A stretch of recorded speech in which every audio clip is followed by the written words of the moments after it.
भारत जैसी विकासशील अर्थव्यवस्थाओं में कॉर्पोरेट सामाजिक उत्तरदायित्व कॉर्पोरेट सोशल रिस्पॉन्सिबिलिटी (CSR) को कॉर्पोरेट परोपकार के अंग के रूप में देखा जाता है, जहां कॉर्पोरेशन या निगम सरकार की पहलों का समर्थन करते हुए सामाजिक विकास को आगे बढ़ाते हैं। यहाँ भारतीय परंपरा के अनुरूप यह माना जाता है कि सामाजिक दायित्वों के निर्वहन में सक्रिय भूमिका निभाना हर कंपनी का नैतिक दायित्व है। महात्मा गांधी द्वारा वर्ष 1909 में सर्वप्रथम सामाजिक आर्थिक विकास में मदद करने के लिए ट्रस्टीशिप की अवधारणा प्रस्तुत की गई थी। 1940 के दशक तक आते वे मानने लगे थे कि ट्रस्टीशिप के सिद्धांत का अनुपालन सुनिश्चित कराने के लिए राज्य कानून का होना आवश्यक है। भारत विश्व का पहला देश बना जिसने इस संबंध में कानून बनाया और कंपनी अधिनियम 2013 की धारा 135 के तहत CSR गतिविधियों को अपनाने और CSR पहलों की अनिवार्य रूप से रिपोर्टिंग करने की व्यवस्था की। लेकिन मौजूदा CSR ढांचे में पारदर्शिता, CSR गतिविधियों में सामुदायिक भागीदारी की कमी और समय पर ऑडिट के अभाव जैसी कुछ खामियां मौजूद हैं। सतत विकास हासिल करने के लिए भारत को अपने CSR ढांचे को सुव्यवस्थित करना चाहिए और साझा जिम्मेदारी के माध्यम से सामूहिक बेहतरी पर ध्यान केंद्रित करना चाहिए। कॉर्पोरेट सामाजिक उत्तरदायित्व के दायरे में आने वाली कंपनियां। ऐसी कंपनी जिसका टर्नओवर कम से कम 1000 करोड़ रुपए है, निवल मूल्य कम से कम 500 करोड़ रुपए है या शुद्ध लाभ कम से कम 5 करोड़ रुपए है, कंपनी अधिनियम 2013 के CSR प्रावधानों के दायरे में आती है। अधिनियम के तहत ऐसी कंपनियों को एक कॉर्पोरेट सामाजिक उत्तरदायित्व समिति का गठन करना होगा जो बोर्ड को एक कॉर्पोरेट सामाजिक उत्तरदायित्व नीति की अनुशंसा करे और इसकी निगरानी करे। यह अधिनियम कंपनियों को CSR गतिविधियों पर पिछले 3 वर्षों के उनके औसत शुद्ध लाभ का 2% खर्च करने के लिए प्रोत्साहित करता है। CSR श्रेणी के अंतर्गत शामिल गतिविधियां। कंपनी अधिनियम 2013 की अनुसूची 7 के तहत निर्दिष्ट कुछ प्रमुख गतिविधियों में शामिल है। भूख, गरीबी एवं कुपोषण का उन्मूलन, निवारक स्वास्थ्य देखभाल और स्वच्छता सहित स्वास्थ्य देखभाल को बढ़ावा देना, स्वच्छता को बढ़ावा देने और सुरक्षित पेयजल उपलब्ध कराने के लिए केंद्र सरकार द्वारा स्थापित स्वच्छ भारत कोष में योगदान देना।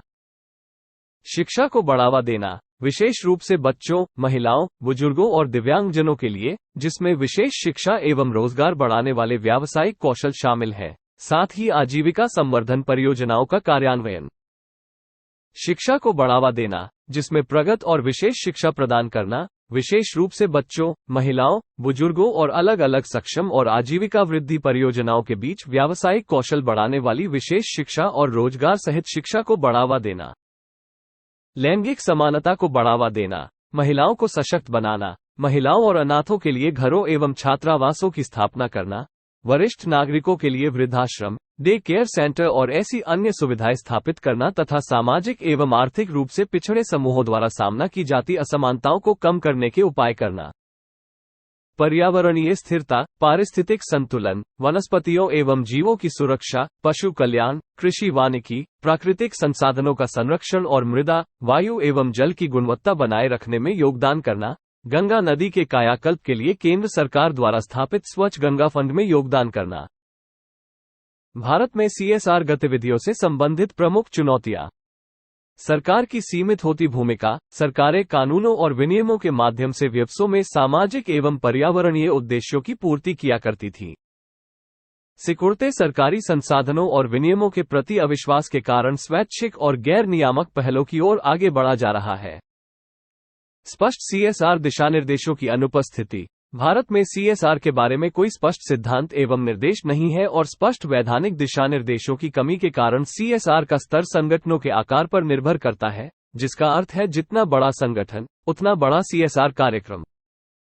ये छोटे संगठनों के लिए भी एक बाधा है जो इस क्षेत्र में योगदान करना चाहते हैं।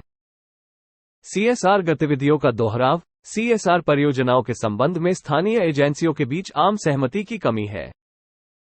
आम सम्मति की इस कमी के परिणामस्वरूप प्रायः कॉर्पोरेट घरानों द्वारा उनके हस्तक्षेप के क्षेत्रों में गतिविधियों के दोहराव की स्थिति बनती है और इसके परिणामस्वरूप विषय पर सहयोगी दृष्टिकोण बनाने के बजाय स्थानीय कार्यान्वयन एजेंसियों के बीच प्रतिस्पर्धात्मक भावना पैदा होती है। सुसंगठित NGOs की कमी। भारत में विभिन्न गैर सरकारी संगठनों की मान्यता की कमी के कारण निगमों के पास सीमित विकल्प एवं लाभ उपलब्ध होते हैं और वे महज दृश्यता और ब्रांड पहचान हासिल करने के लिए NGOs को आंशिक रूप से धन प्रदान करते हैं, यह अनुभव नहीं करते कि CSR एक अधिक महत्वपूर्ण उद्देश्य रखता है। इसके साथ ही दूरदराज के और ग्रामीण इलाकों में सुसंगठित NGOs की कमी से समुदाय की वास्तविक आवश्यकताओं की पहचान करना और सफल CSR कार्यान्वयन सुनिश्चित करना कठिन हो जाता है।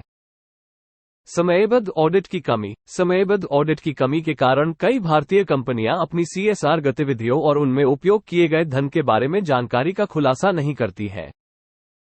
इसके परिणामस्वरूप ये कंपनियां अपनेपन की भावना पैदा करने और समाज से संलग्न होने में विफल रहती हैं। आगे की राह। नियमित CSR अनुपालन। कंपनियों को CSR अनुपालन की नियमित समीक्षा करनी चाहिए और अधिक पेशेवर दृष्टिकोण अपनाने के उपाय करने चाहिए। उन्हें स्पष्ट उद्देश्य भी निर्धारित करने चाहिए और सभी हितधारकों को इनके साथ संरेखित करना चाहिए। उनके भागीदारों को उनकी व्यावसायिक आवश्यकताओं से अवगत कराना भी उतना ही महत्वपूर्ण है।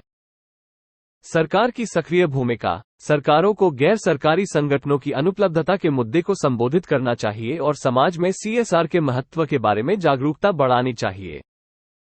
सरकार निर्दिष्ट रिपोर्टों से डेटा माइनिंग के लिए आर्टिफिशियल इंटेलिजेंस और मशीन लर्निंग टूल्स का इस्तेमाल कर सकती है ताकि नियमित ऑडिट कार्रवाइयों को पूरा कर सके।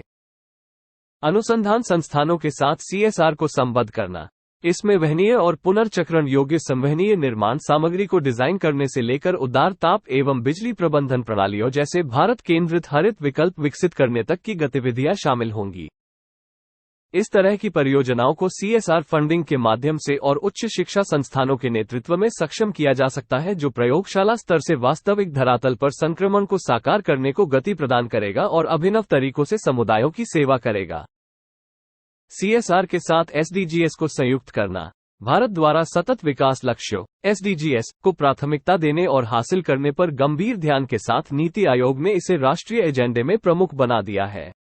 यह उपयुक्त समय है कि CSR और SDGs को संयुक्त भी किया जाए। इस तरह भारत हरित और सतत विकास की ओर बढ़ते हुए CSR की जवाबदेही में सुधार ला सकता है। एकीकृत CSR इंटरफेस। कॉर्पोरेट कार्य मंत्रालय द्वारा केंद्रीकृत एक राष्ट्रीय मंच की आवश्यकता है जहां सभी राज्य अपनी संभावित CSR स्वीकार्य परियोजनाओं को सूचीबद्ध कर सके ताकि कंपनियां यह निर्धारित कर सके कि उनके CSR फंड का सबसे अधिक प्रभाव कहां केंद्रित होगा। इंडिया इन्वेस्टमेंट ग्रिड IIG में corporate social responsibility projects repository ऐसे प्रयासों के लिए एक मार्गदर्शक के रूप में कार्य कर सकता है। एंड ऑफ लाइफ अवधारणाओं को CSR से प्रतिस्थापित करना। उत्पादों के लिए एंड ऑफ लाइफ अवधारणाओं को प्रौद्योगिकियों और विनियमों की सहायता से, जो पुनः प्रयोज्यता और पुनर्चक्रण को सुगम बनाते हैं, CSR द्वारा प्रतिस्थापित किया जाना चाहिए। इस तरह उत्पादों के जीवन चक्र को बढ़ाया जा सकता है, अपव्यय को कम किया जा सकता है और प्रदूषण में कमी लाई जा सकती है। इस क्रम में भारत एक चक्रीय अर्थव्यवस्था की ओर आगे बढ़ सकता है। यह एक न्यायसंगत, मानवीय और समतामूलक विजन को साकार करने का प्रयास हो सकता है जहां प्रत्येक कार्रवाई, चाहे वो कितनी ही छोटी क्यों न हो, इस व्यापक संवहनीय विजन से प्रेरित होगी। 'Cause I've been living life right like I could just die any minute, going for a ride down the side, PCH